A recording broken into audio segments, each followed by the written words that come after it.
Well, soccer now, and after a year-long delay because of the pandemic, the postponed Euro 2020 is finally kicking off. The tournament starts tonight in Rome, with Italy taking on Turkey. Kick-off is less than 3 hours away, but for the first time in its history, the event will be taking place across Europe. Despite the pandemic, all 11 host cities have been cleared to have fans in the stadiums.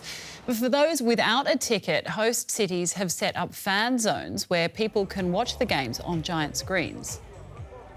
Lima Hataki from DW Sports joins us now from one of those fan zones at Rome's Piazza del Popolo, the People's Square.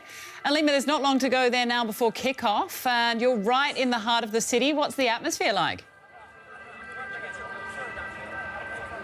The Euro 2020 atmosphere is everywhere and nowhere. It's a very strange paradox. You could be walking the streets of Rome and not even realize that the opener to one of the biggest football tournaments in the world is about to kick off in a few hours' time.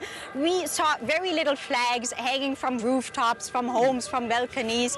Then, of course, on the other hand, you have clusters such as these. And I have to show them to you. You have to see this.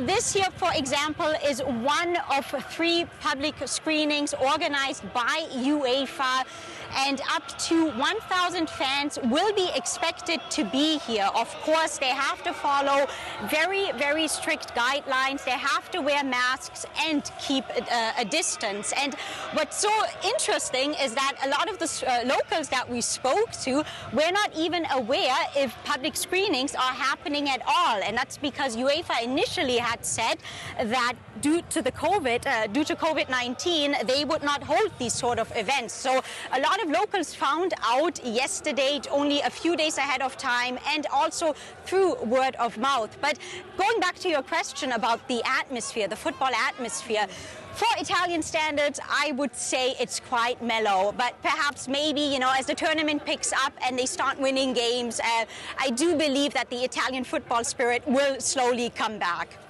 That is quite surprising to hear that about the dampened spirit.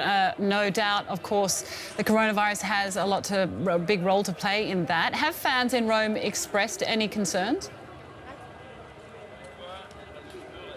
It's a mixed bag, Rebecca. I mean, it depends who you talk to. You get a gazillion different answers.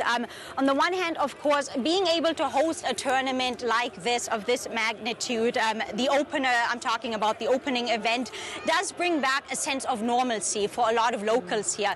But on the other hand, and of course, you also have the economic boost that also, injects money into the economy. But on the other hand, it's a risky business. We should not forget that Italy was the epicenter in Europe of the coronavirus pandemic.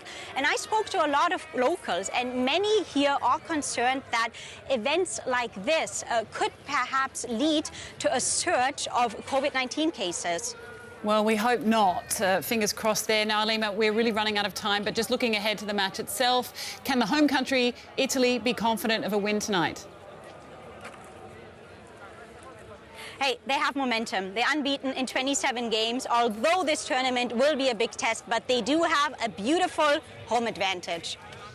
Well, I've picked them in the tipping, so fingers crossed there. Alima Hataki in Rome for DW Sports. Thank you. And in other football news, Brazil's Supreme Court has ruled the nation can host the Copa America, set to start this Sunday, after days of doubt that the tournament's future was in limbo. The vote to hold the Copa was unanimous, despite political groups challenging the tournament because of a surge in coronavirus cases. Resistance even came from the Brazilian national team. It was originally due to be hosted by Colombia and Argentina before those 2 countries were dropped. The Copa is to take place without fans in stadiums.